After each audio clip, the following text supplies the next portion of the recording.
الله أكبر الله أكبر الله أكبر الله أعوذ بالله من الشيطان الرجيم بسم الله الرحمن الرحيم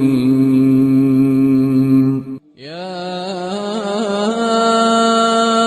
أيها الذين آمنوا إذا نودي للصلاة من يوم الجمعة فاسعوا إلى ذكر الله وذروا البيع ذلكم خير لكم إن كنتم تعلمون. الحمد لله رب العالمين والصلاة والسلام على أشرف الأنبياء والمرسلين وعلى أهل بيته الطيبين الطاهرين أما بعد فقد قال الله تبارك وتعالى في كتابه الكريم وهو أصدق الصادقين وقوله الحق بالحق بسم الله الرحمن الرحيم وما خلقت الجن والإنس إلا ليعبدون صلى الله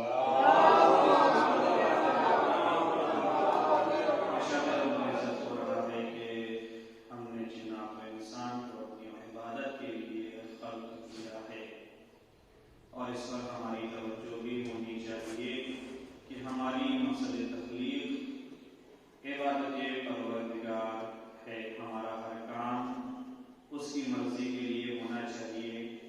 ہماری زندگی اس کی مرضی کے چند ثانیہ ہو چکی ہے اور ماہ رجب کا آغاز ہونے والا ہے.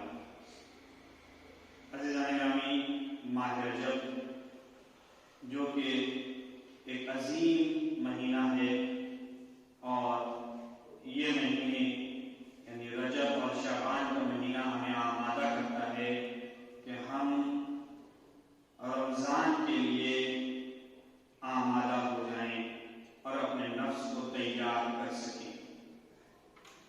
اس لیے کہ ماہ رمضان وہ مہینہ ہے جسے شہر اللہ کہا گیا ہے، اللہ کا مہینہ ہے. اس مہینے کے لیے آمادہ ہونا ہے اور اس آمادگی کے لیے 2 مہینے پہلے سے ہمیں تیاریاں کرنا شروع کر دینا چاہیے. عزیزوں،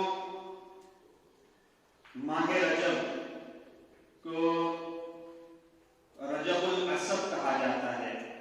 رجب الاسد، اسد کے معنی جو روایات میں ذکر کیے گئے ہیں یعنی کسی چیز کا مونڈیل دینا. اسد کے معنی جو روایات میں ذکر کیے گئے ہیں وہ ہے کسی چیز کا مونڈیل دینا. چونکہ اس مہینے میں رحمت پروردگار بندوں کے اوپر مونڈیل دی جاتی ہے، اس وجہ سے اس کو رجب الاسد کہا جاتا ہے. اور یہ مہینہ اللہ اور بندے کے درمیان ایک رسی ہے کہ روایتوں میں یہ ذکر کیا گیا ہے کہ جس رسی کو مضبوطی سے تھام لے گا وہ اپنے پروردگار سے نزدیک ہو جائے گا. اس مہینے میں ہمیشہ سے اہتمام کیا گیا ہے اور یہ مہینہ عبادتوں میں گزارا گیا ہے. لہذا اسی سنت کو جاری رکھنا چاہیے، اسی روش اور اسی رسم کو جاری رکھنا چاہیے کہ اس مہینے کو ہم اہمیت دیں اور زیادہ سے زیادہ وقت عبادت پروردگار میں گزاریں. کچھ روایتیں ہیں جو اس ماہ رجب سے متعلق میں آپ کے سامنے ذکر کرنا چاہتا ہوں. صلوات علی محمد.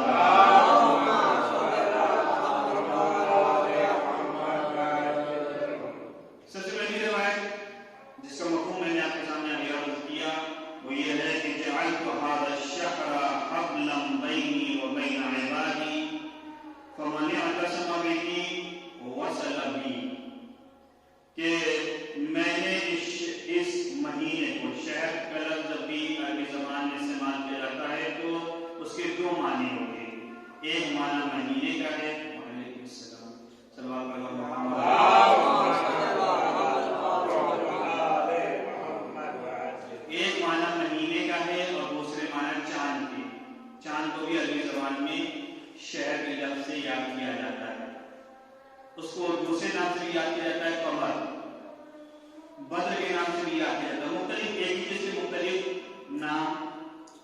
ذکر کیے گئے ہیں عربی زبان میں. عربی زبان کی وسعت کا اندازہ نہیں لگایا جا سکتا.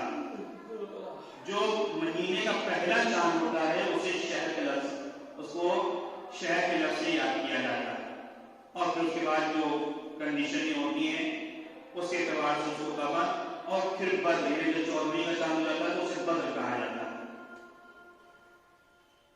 اور یہیں سے بات اور بھی آپ کے سامنے عرض کر دوں کہ جنگ بدر کو جنگ بدر اسی لیے کہا جاتا تھا کیونکہ وہاں کے اوپر ایک کنواں تھا.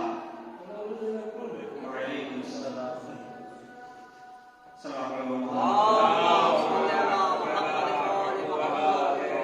وہاں کے اوپر ایک چشمہ تھا, ایک کنواں ٹائپ کا تھا, اور جب 14ویں کا چاند اس کنویں کے پانی کے اوپر پڑتا تھا تو وہ بھی چمکنے لگتا ہے. اس وجہ سے اس جگہ کو بدر کہا جاتا ہے.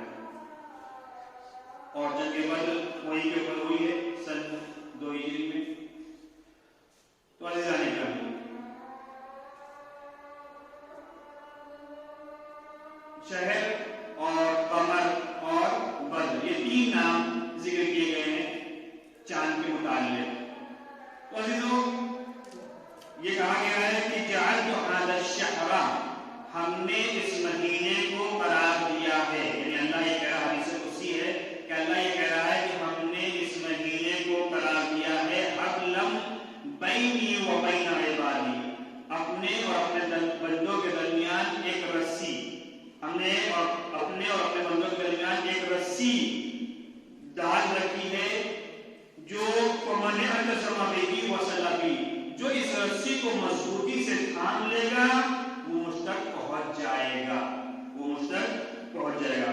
اسی طریقے سے روایت ہے کہ رجب شہر اللہ, رجب اللہ کا مہینہ ہے, العصب جس میں رحمت کو انڈیل کیا جاتا ہے, جیسا کہ آگے ذکر کیا جا رہا ہے یصب اللہ فیہ الرحمت علی عبادہ, اس مہینے میں اللہ اپنی رحمت کو اپنے بندوں کے اوپر انڈیل دیتا.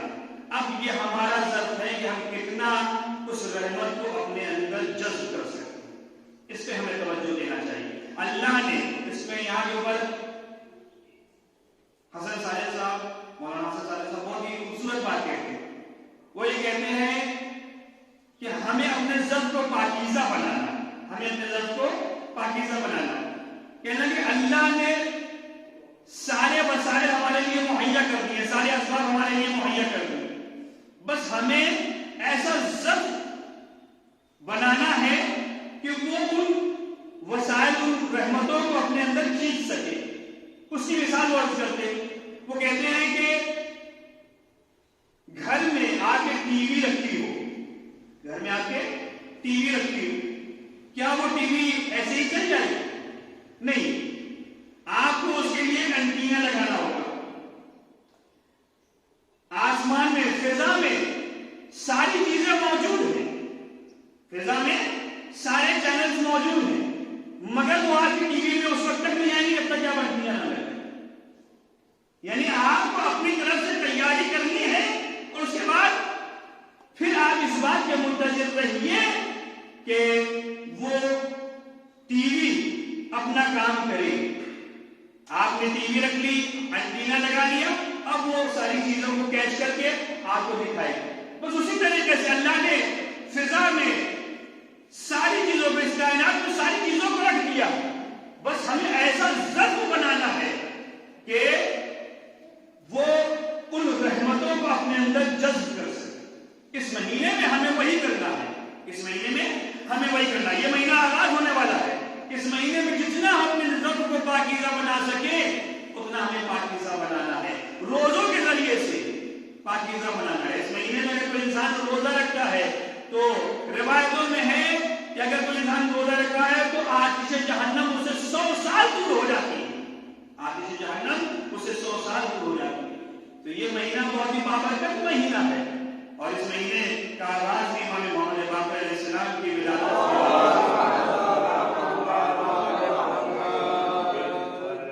پاکیزہ ہستی کی ولادت کے ذریعے سے ہو رہا ہے. تو اس مہینے میں ہمیں زیادہ سے زیادہ عبادت پروردگار انجام دینی. اور اس طرح کبھی میں یہاں کی بڑی بات اور آپ کے سامنے عرض کر دوں کہ نعمت کو نعمت بنے